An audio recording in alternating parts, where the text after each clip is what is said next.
Thanks so much for joining us here on this Monday. I'm Brooke Hash, and thanks to those of you watching on our WHAS11 Plus app. New from the Middle East here at noon. Just moments ago, Hamas released the last living American hostage held captive in Gaza. 21-year-old New Jersey native Edan Alexander was serving in the Israeli military when he was kidnapped during the October 7th attack. His release today is being viewed as a goodwill gesture toward the Trump administration and a potential opening to a ceasefire with Israel. President Donald Trump is set to travel to the Middle East today to discuss the war in Gaza with Saudi leaders, but a visit to Israel is not on the itinerary. Meanwhile, the White House says it has reached a temporary agreement with Beijing. The U.S. and China both agreed to roll back most of the tariffs on each other's goods. ABC's Christiane Cordero has the latest.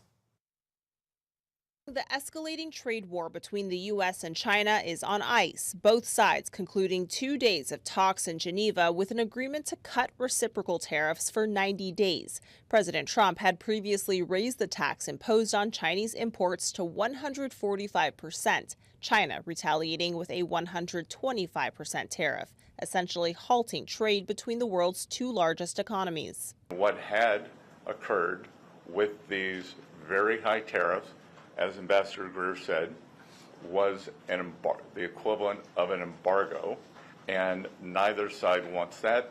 We do want trade.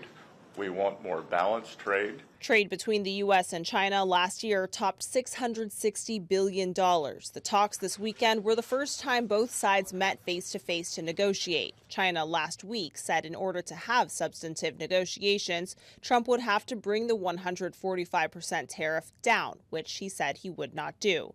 The 90-day pause both sides just agreed to brings the tax on products from China into the U.S. down to roughly 30%, depending on the product and sector.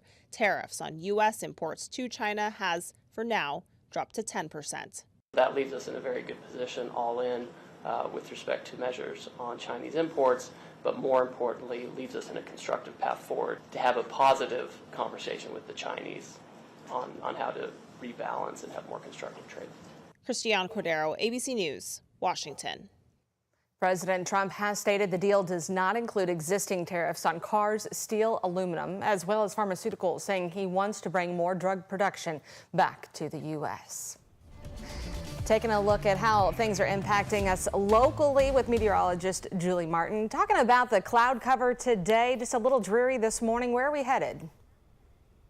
Yeah, well, a wet week, I'm afraid. I know we had a beautiful weekend for all the moms out there, but yes, we're off to a wet start here. Taking a look at our live radar, funnel of moisture really coming up from the south, and that's going to keep things unsettled over the next few days. For today, we're seeing some light rain right now work its way through the metro area, some pockets of heavier rain here or there, and that'll be the case really throughout much of the day today. We won't see any major issues in terms of severe weather or extremely heavy downpours, but it will be a nuisance rain, scattered showers, and a few storms all the way through the afternoon. And I think we'll dry out. We'll get at least a window to dry out this evening. So today and then tomorrow, we've got a 70% chance of the rain establishing itself here once again tomorrow. Then lower chances by the time we get past midweek. In general, about a 20% chance, and those showers would be much more isolated in nature on both Thursday and on Friday. So going to want to have the umbrella handy. Now, this won't amount to a whole lot. In general, about an inch or a little less than an inch by the time we are all said and done with the rainfall this week. Well, what about our temperatures right now? Looking pretty good out there. We've got 71 degrees in Louisville, 70 in Scottsburg. We are in for some changes temperature-wise. Today we'll top out in the mid-70s here, but as we go through the next few days, we are looking at some very warm temperatures starting to come into the Louisville area. Look at this. By Thursday, Friday, we are in the mid to high 80s. So definitely going to be feeling a lot like summer out there, Brooke, as we wrap up the week. Julie, thank you. Support is pouring in from all over Kentuckiana to rebuild the cottage at Tingle's Plants and Produce. The Oldham County Plant Nursery and Antique Store suffered a break-in and fire last Thursday, damaging half of the plants there. Our Clary Shaley and photojournalist Aspen Hester visited the store on what's typically its busiest weekend to see how the community is going out on a limb to help. This is better than we ever expected. Mother's Day weekend at the cottage at Tingle's Plants and Produce got even busier. Just buying plants, if they need them or not. They're just like, they're buying a $4 plant and saying, here's $100, keep the change. Owner Vicki Tingle's business caught fire Thursday morning. See this? This is damage from the fire. She lost half of her plant inventory. This is from the heat, not from the fire itself. This is all heat damage.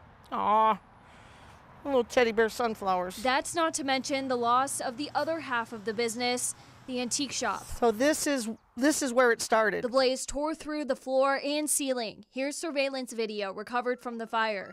Vicki sees a hooded man leaving the store 3 hours before the fire. She found the charred cash register empty. And we were thinking, well, maybe he left some change. He didn't even leave any change. The store had some break-ins in the past, but nothing like this. Now it's a total loss and has hundreds of dollars of equipment to replace for the plant business. Another shop just down the street, Crestwood Mercantile, has been collecting money since Thursday to help out their friends at the cottage. Some people donated $250 in cash on Thursday and Friday alone. We get spending money, giving money, and savings, and I wanted to give all the giving money to her. Even a young stranger donated $104 of her savings. But it's nice to know that the community really does care and they want to see us here. They want to see us stay here and succeed. It's an emotional time for Vicki. That's me. I'm tough.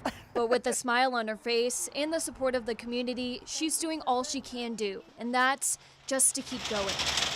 In Pee Wee Valley, Marie Shaley, WHAS 11 on your side. Meanwhile, Oldham County officials are still investigating the exact cause of Thursday's fire. Well, just moments ago, U of L Health gave us a sneak peek of its new labor and delivery service center at Mary and Elizabeth Hospital. The center, called the Birthing Place, is set to include a specialty suite solely for C-sections, a nursery, and a new labor lounge meant to calm and soothe laboring mothers. The $20 million project will bring labor and delivery services back to Southwest Louisville for the first time in over 50 years. Look for our tour inside that Birthing Place later this evening, beginning at 4 o'clock. And right now, there is an active death investigation after police found a woman's body lying in the interstate in Shelby County. Police said 24-year-old Brianna Perry of Lexington was found about a mile away from the Simpsonville exit of I-64 Friday night. They did not say how she died. We are still waiting on autopsy results. A doctor with the University of Louisville is facing child abuse charges. Now, 35-year-old Bradford Marsili was arrested Friday and charged with possessing and distributing the child abuse material investigators say was found on his cell phone. Court documents revealed from June 2024 through January of this year, Marsili knowingly had material in his possession visually depicting a sexual performance by a minor.